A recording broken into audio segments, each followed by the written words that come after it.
Então, em nome de Jesus, damos início a esse estudo.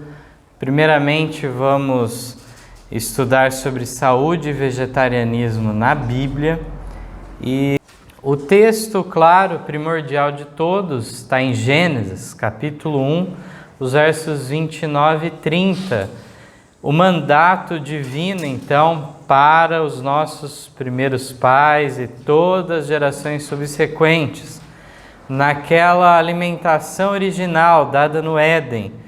E disse Deus: eis que vos tenho dado toda a erva que dê semente que está sobre a face de toda a terra, e toda árvore em que há fruto que dê semente, ser-vos-á para mantimento, e a todo animal da terra, e a toda ave dos céus, e a todo réptil da terra em que há alma vivente. Toda erva verde será para mantimento, e assim foi. Então aqui, tanto o ser humano como os animais, numa alimentação vegetariana, não havia morte no paraíso. Esse paraíso foi perdido pelos nossos primeiros pais. No entanto, a vontade de Deus é que a vontade dele seja feita no céu e também na terra. Ele continua com essa mesma preocupação. E por várias razões, inclusive por razões de saúde, poderíamos dizer. Mas o próprio interesse nosso, a misericórdia para com os animais indefesos, deveria nos levar por esse caminho. Vamos agora em Números, capítulo 11, versos 4 e 6. E o vulgo que está no meio deles veio a ter grande desejo, pelo que os filhos de Israel tornaram a chorar e disseram: quem nos dará carne a comer?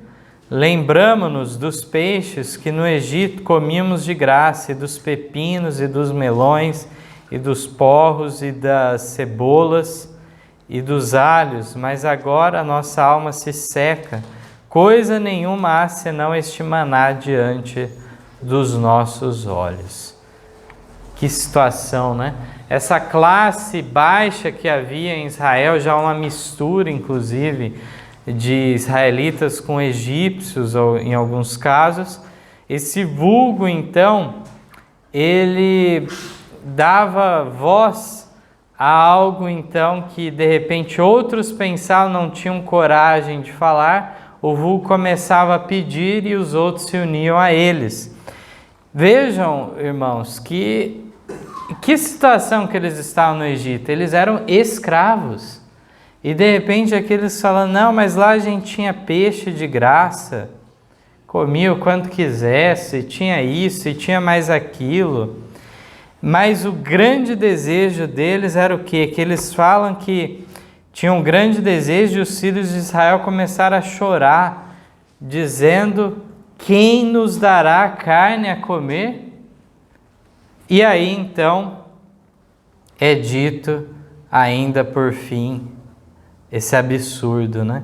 Coisa nenhuma há senão este maná diante dos nossos olhos. O que era o maná, irmãos? O pão do céu. E eles tratando dessa maneira aquilo que Deus tinha enviado a eles. Pulando já para o verso 18: e dirás ao povo: santificai-vos para amanhã. O sentido da palavra aqui é separai-vos, né? Separai-vos para amanhã e comereis carne, porquanto chorastes aos ouvidos do Senhor, dizendo: quem nos dará carne a comer? Pois íamos bem no Egito, por isso o Senhor vos dará carne e comereis. Não comereis um dia, nem 2 dias, nem 5 dias, nem 10 dias, nem 20 dias, mas um mês inteiro, até vos sair pelas narinas, até que vos enfastieis dela. Porquanto rejeitaste ao Senhor que está no meio de vós, e chorastes diante dele, dizendo: por que saímos do Egito? Então aqui Moisés fala com Deus, Deus volta com uma mensagem para Moisés, mandando que fosse assim. E aí a pergunta que eu sempre faço quando leio esse texto, eu pergunto para as pessoas, né? O que os irmãos acham da leitura, Deus está satisfeito com as pessoas ou estava falando em tom de ira? Por que essa ênfase, né? Não vai comer um dia, não vai comer 10 dias, mas um mês, até que saia pelas narinas. Isso é a palavra de um Deus que está satisfeito com o seu povo? De modo algum. Muitas vezes, numa leitura apressada, até desenhos ou outras obras artísticas, que colocam como Deus tendo um grande prazer de enviar a carne para Israel. E não vem todo esse contexto que fica bem claro, principalmente no livro de Números, né, que temos bastante detalhes desse episódio. Então nós vemos que Deus, de forma irada, envia então essa carne. Diz ainda aqui no verso 20, né? Porquanto rejeitastes ao Senhor que está no meio de vós. Então fica muito claro o texto. Agora, pulando já para o verso 31, diz assim: Então soprou um vento do Senhor e trouxe codornizes do mar, e as espalhou pelo arraial, quase caminho de um dia, de um lado e de outro lado ao redor do arraial, quase 2 côvados sobre a terra. Então o povo se levantou todo aquele dia e toda aquela noite, e todo o dia seguinte colheram as codornizes. O que menos tinha, colhera 10 homeres, e as estenderam para si ao redor do arraial.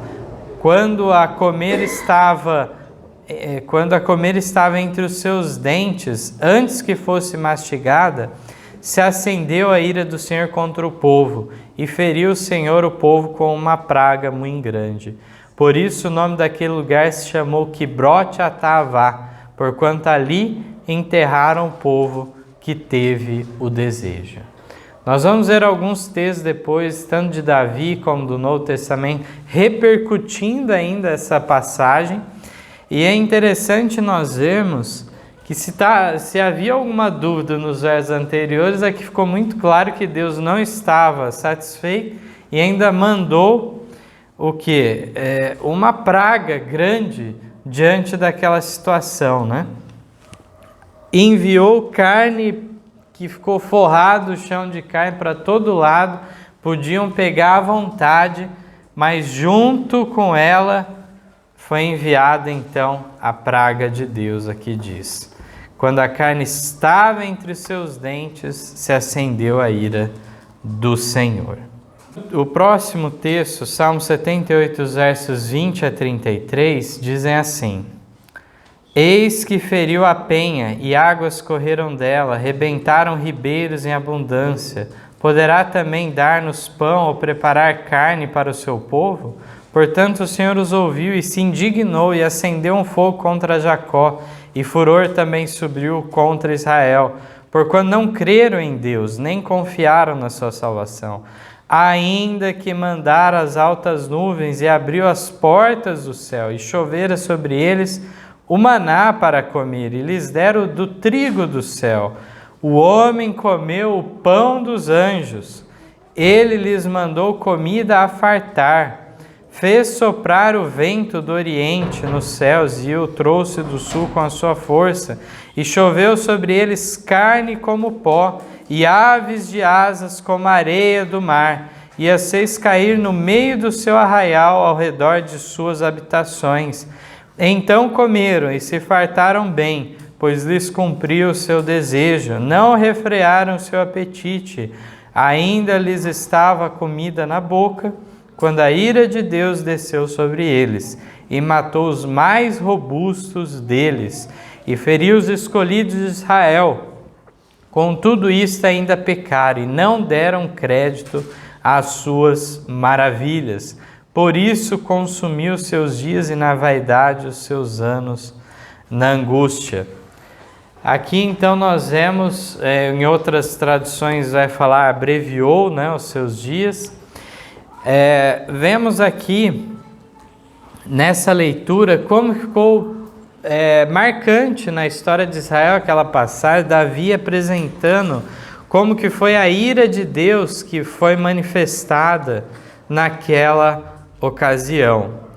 Vamos para o próximo texto já agora, Salmo 106, versos 13 e 15, dizem assim: cedo, porém, se esqueceram das suas obras, não esperaram pelo seu conselho, mas deixaram-se levar pela cobiça no deserto, e tentaram a Deus no ermo.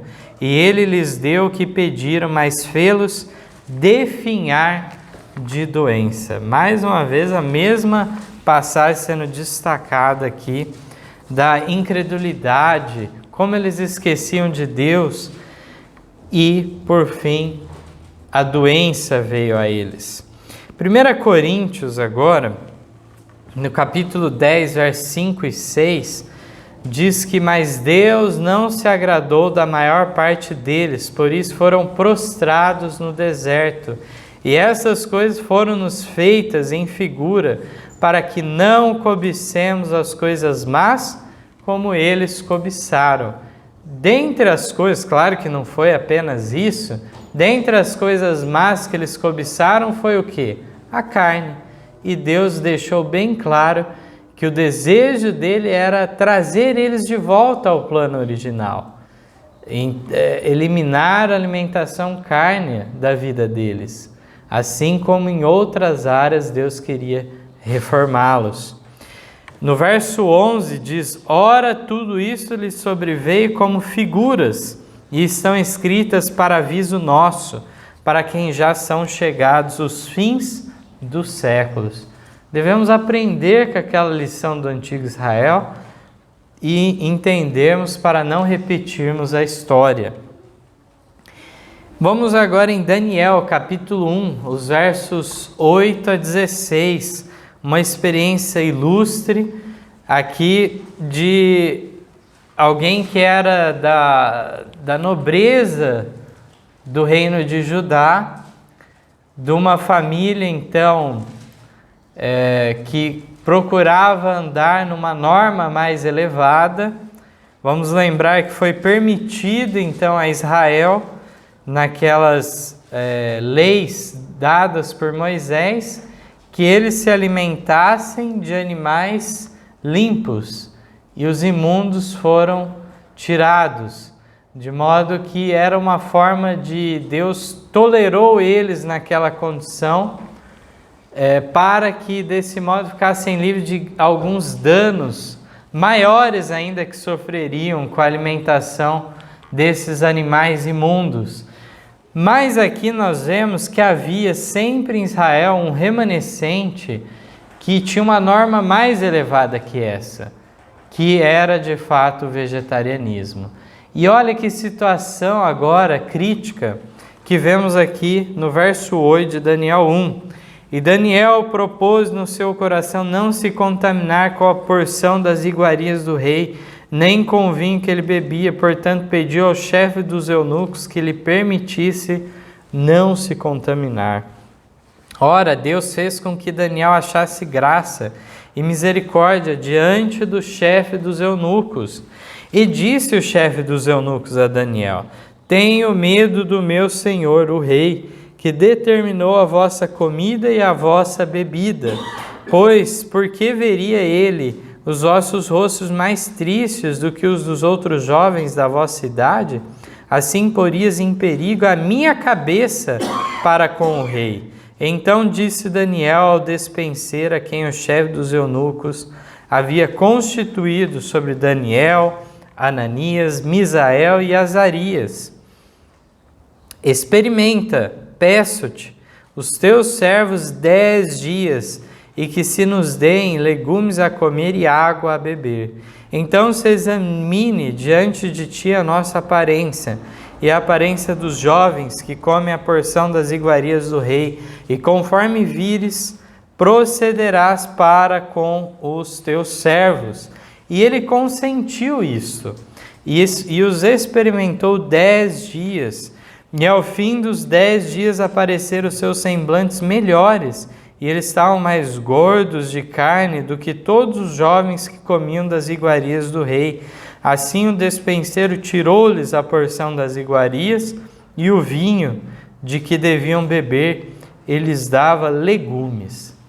Aqui a palavra até no original não é legumes em si, num sentido específico, não é só esse tipo de vegetal, não. São vegetais de modo geral, assim como frutas, tudo isso estava incluído, a palavra é bem genérica no original hebraico. Aqui então, Daniel e seus amigos conseguiram esse teste, né? Estava muito receoso lá o chefe dos eunucos, mas o que ocorreu? O dispenseiro aqui, ele combinou com o dispenseiro, a quem o chefe dos eunucos havia constituído, né? E ele falou, olha, faz um teste, só 10 dias eu peço. Se você vê que a coisa tá indo mal, tudo bem. Mas aí Deus honrou, né? E dessa maneira nós vemos que foi feito um contraste.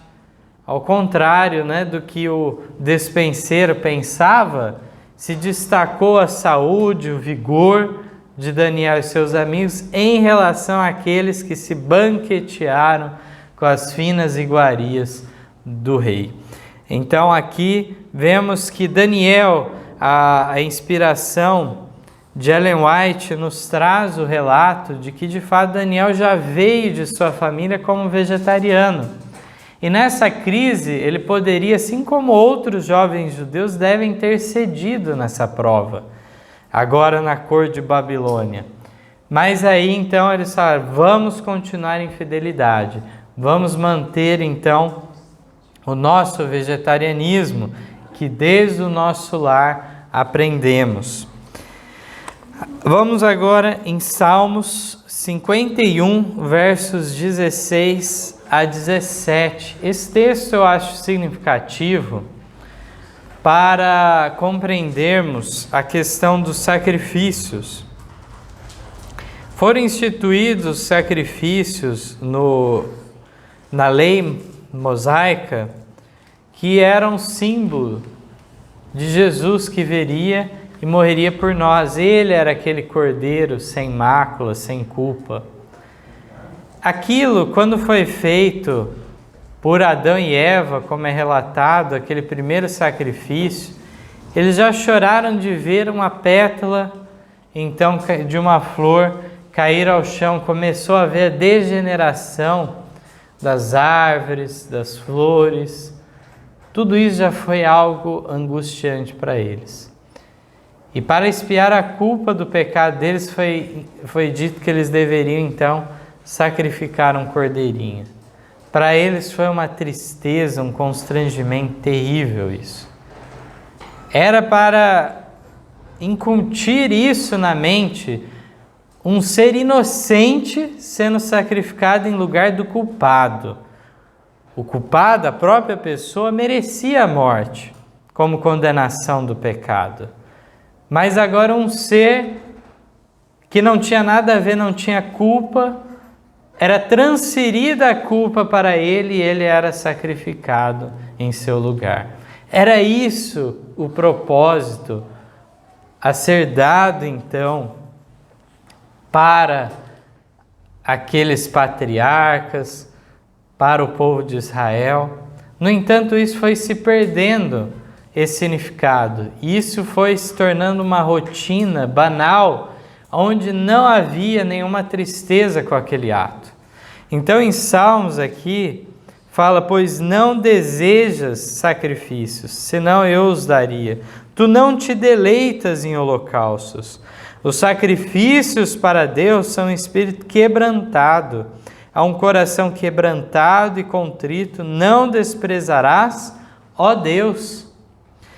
Então, na realidade, todos os rituais, todas as ordens que Deus enviou, né, dadas lá em Levíticos, eram formas a levar as pessoas ao arrependimento, ao quebrantamento do coração. Não era em si o ato simplesmente de efetuar aquele ritual que garantiria uma salvação de modo algum, mas sim que o nosso coração se transformasse com aquele ato.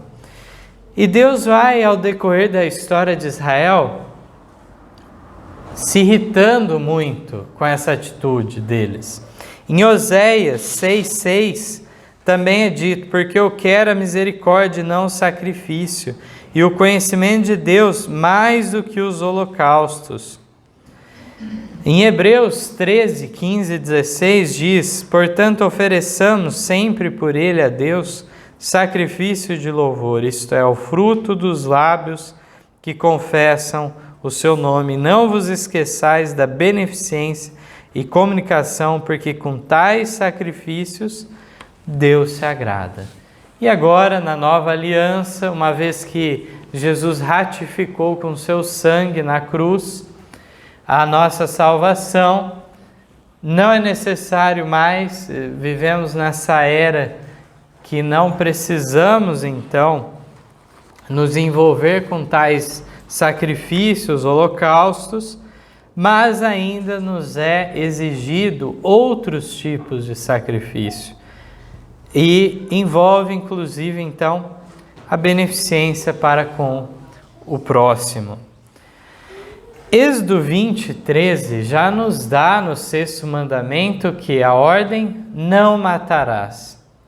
E isso deve incluir, sim, as criaturas que Deus criou. Então, esses seres que foram deixados sobre nossa tutela.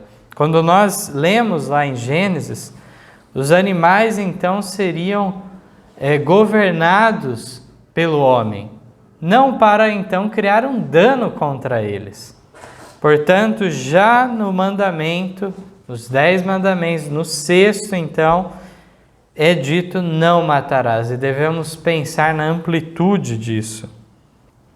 Aqui não temos condição de entrar em certos detalhes, né, do que não incluiria, como é o caso de certas pragas, né, que entraram depois do pecado à existência, né, e que é necessário, de fato, exterminar. Aqueles que mexem então com a agricultura e tudo mais estão bem atentos a isso, de fato é necessário. O dano então que as pragas criam deve ser eliminado por conta disso. Isaías 66:3 diz: quem mata um boi é como o que tira a vida a um homem. Então aqui não é uma questão de dizer que a vida do ser humano e do animal é no mesmo nível em si. Não é esse o propósito do profeta.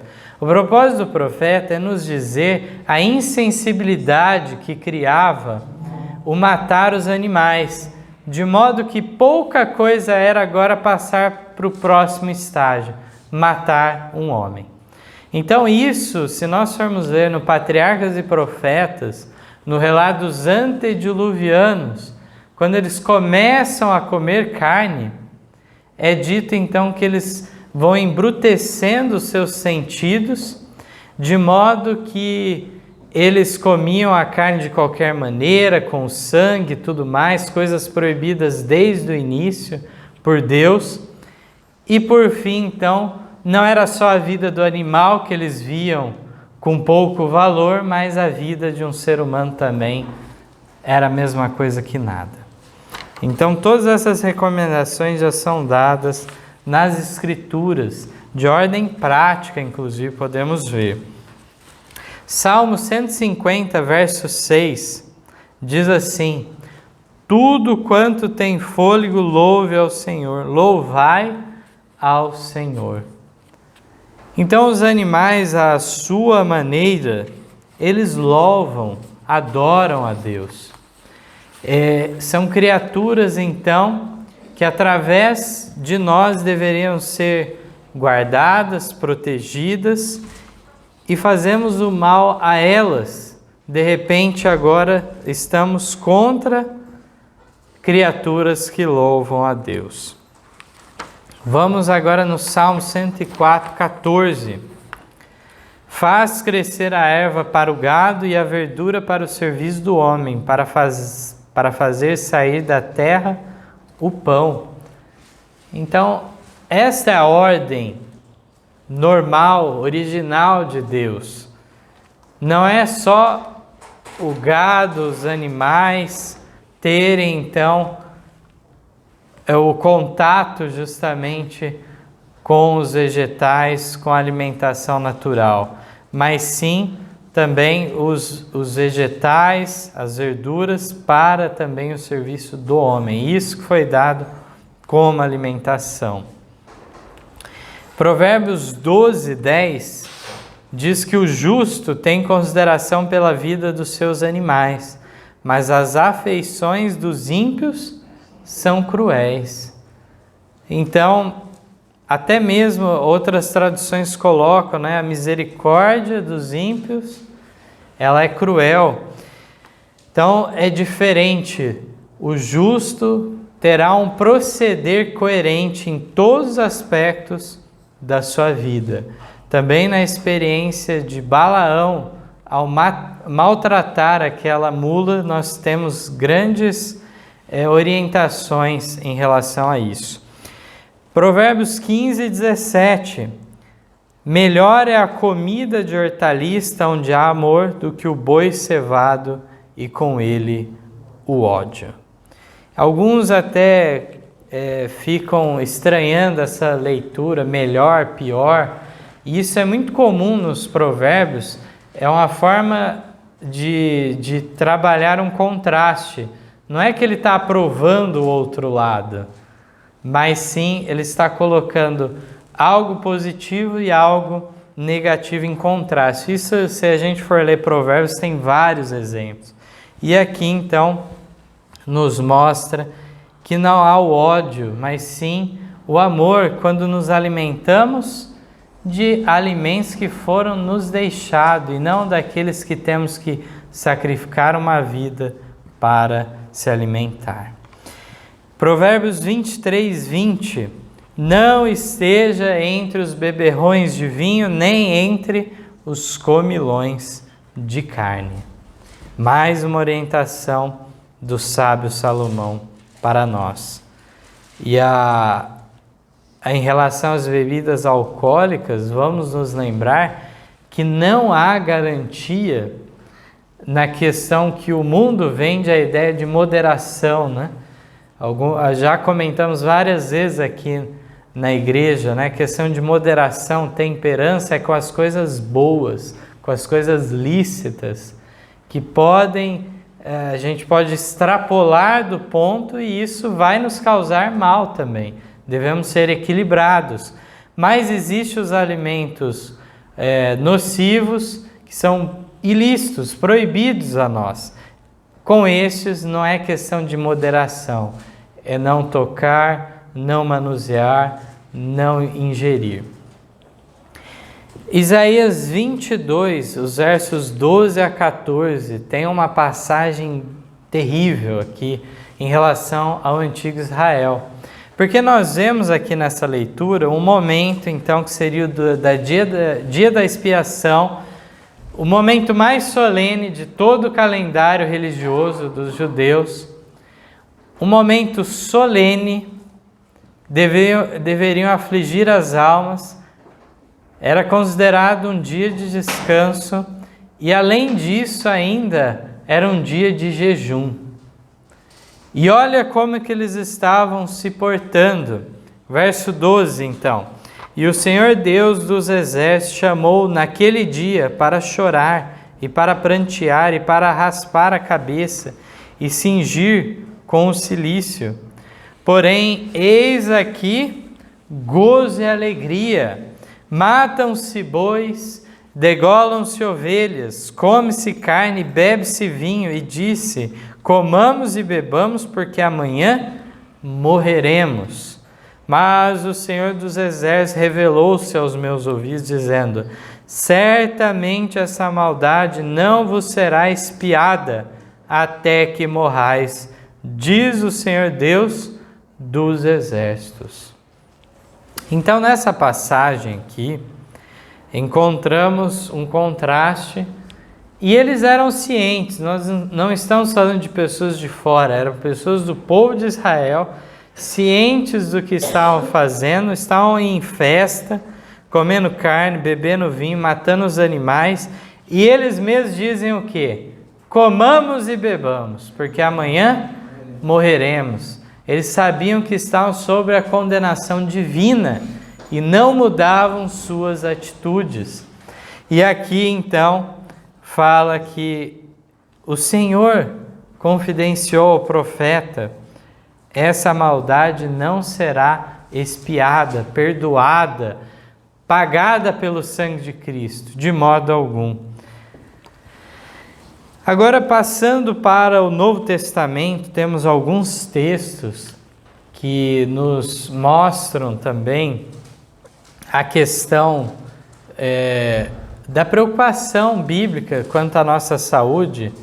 Mas antes ainda, em João 16, versos 12 a 13, nos relata porque muitas vezes, em determinadas fases da história, foi permitida a alimentação carne e, no entanto, havia o plano original de Deus, houve uma permissão, uma tolerância divina, e Deus pede agora uma restauração dos princípios originais.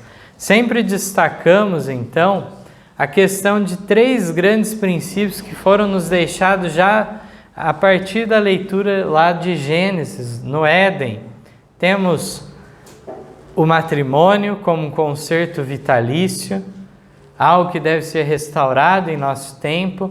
Temos a questão da alimentação original, temos a questão também do sábado como dia de descanso, dia de guarda. E muitas vezes, ao decorrer da história, o povo de Deus ficou longe desses princípios. Em João 16, versos 12 e 13, Jesus fala assim: ainda tenho muito que vos dizer, mas vós não o podeis suportar agora.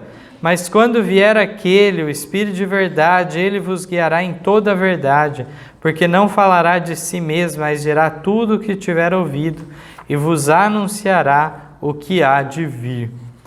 Então vemos nessa questão que Jesus, em seu ministério aqui na terra, ele não abrangeu todos os temas possíveis, tudo que deveria ser reformado, restaurado, mas ele focou em alguns pontos que eram necessários naquele momento. E a igreja cristã, então, depois recebeu mais luz ainda sobre isso. Então, nessa leitura de João 16, versos 12 e 13, nós encontramos Jesus falando claramente para eles: vocês não estão prontos para receber toda a luz. É como a gente comparasse a questão da luz do sol, né? Está à noite, estão em densas trevas e de repente meio-dia. Como que vai ficar os nossos olhos? Não vamos conseguir olhar para o sol. E assim, então, progressivamente, Deus misericordiosamente passa o quê? A enviar progressivamente luz mais clara. E as pessoas vão então compreendendo melhor a vontade de Deus. Não é tudo de uma vez que vem.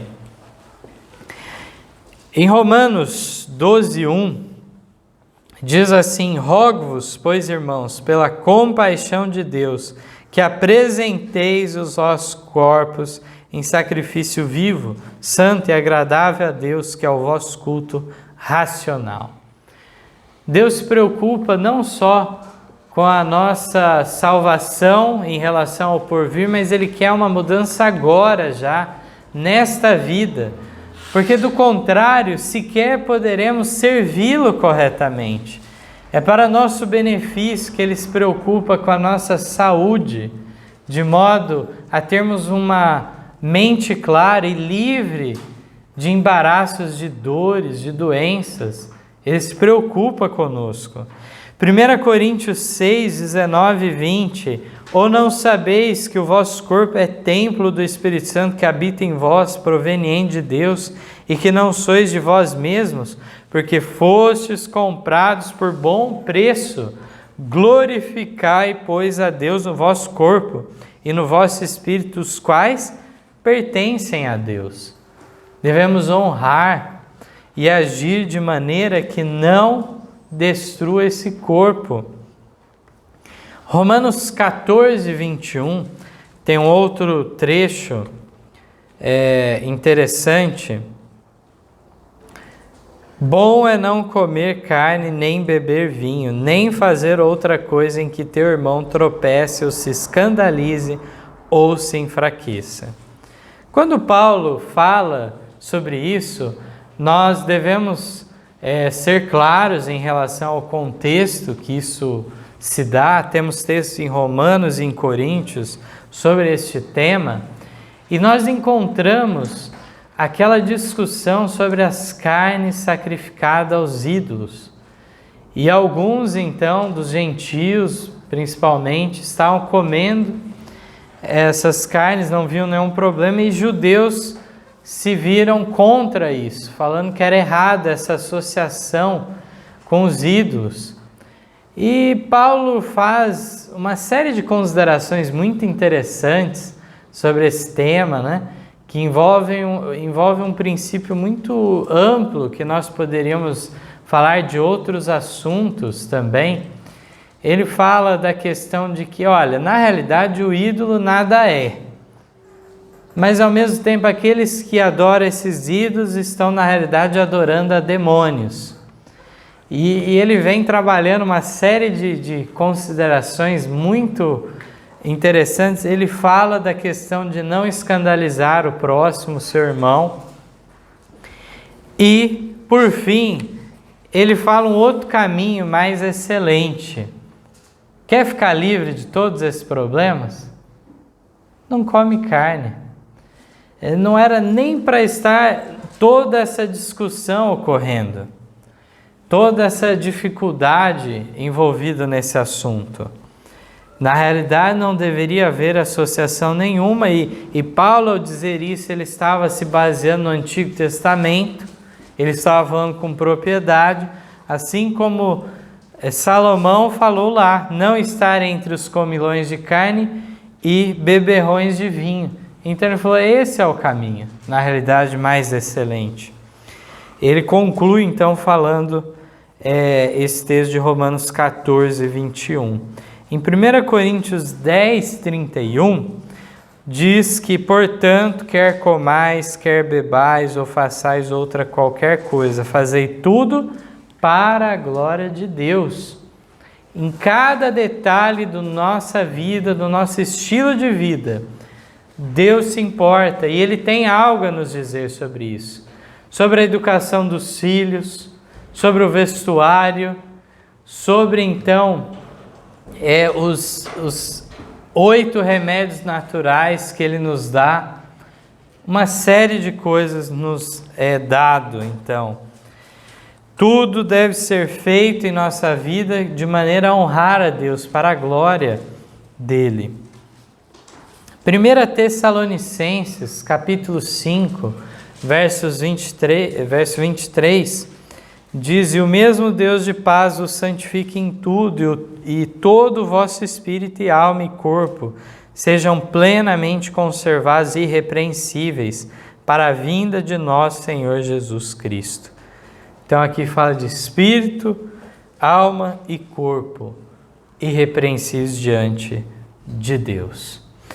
Terceira carta de João, no capítulo 1, verso 2, ele diz, amado, desejo que te vá bem em todas as coisas e que tenha saúde, assim como bem vai a tua alma. Então, Paulo escreveu sobre isso. Temos João aqui também falando da preocupação com a saúde. É algo que ele se importava. E para concluir os textos bíblicos, temos em Atos capítulo 3, versos 19 a 21, naquele sermão de Pedro no Pentecostes, é dito, arrependei-vos, pois, e convertei-vos para que sejam apagados os vossos pecados e venham assim os tempos do refrigério, pela presença do Senhor. E envie ele a Jesus Cristo, que já dantes vos foi pregado, o qual convém que o céu contenha até os tempos da restauração de tudo, dos quais Deus falou pela boca de todos os seus santos profetas desde o princípio. É desejo de Deus que sua igreja efetue esta obra de restauração de todas as coisas, para que assim Cristo retorne para, então, em glória e majestade, trazer o seu reino, agora não o reino da graça, mas também o reino da glória. Haveria ainda muitos outros textos, que poderíamos explorar nas Escrituras. Lembro muito do irmão Antônio Costa, que traz aquelas passagens lá dos anjos e Jesus na casa de Abraão, e toda aquela discussão sobre alimentação, Não havia só carne, havia também outros alimentos lá que são servidos, uma variedade tremenda que Sara prepara, possivelmente com servas também dela, Prepara uma grande quantidade de alimento para aqueles viandantes que Abraão chama para sua casa. Mal ele sabia que o próprio Deus estava e 2 anjos acompanhando. Depois ele tem todo um diálogo, onde ele percebe e insiste, com Jesus, que de fato ele poupe a cidade de Sodoma por causa que o seu sobrinho Ló estava lá. Ocorre todo aquele diálogo. Nessa mesma ocasião também é anunciado o nascimento, de Isaac. E aí sempre aquela comparação com os pais, de Sansão, Manoá e sua esposa, Então, quando eles servem apenas um cabrito, se não me engano, aí sim o anjo, que na realidade era o próprio Cristo, lá o anjo do concerto, o anjo do Senhor, nós estudamos bem esse assunto e vemos que é de fato o próprio Cristo, assim como apareceu para Jacó, apareceu para tantos. Então o anjo do concerto rejeita aquela alimentação. Teofania ou epifania? Teofania, é chamado de teofania, as manifestações de Deus no Antigo Testamento. Então, naquela situação do cabrito oferecido a Jesus, ele rejeita: deste alimento eu não vou tomar parte, mas oferece em holocausto e ele é consumido então no fogo, e o anjo também nesse momento desaparece deles, sobe juntamente. Então nós vemos vários relatos no Antigo Testamento que dá para a gente trabalhar esses conceitos, Muito interessante. E como comentamos, a própria figura de João Batista é algo muito especial em favor também do vegetarianismo, uma vez que devemos ser o quê? Representantes dele. Assim como João Batista preparou o caminho para a primeira vinda de Cristo, nós estamos na missão de preparar para a segunda vinda de Cristo.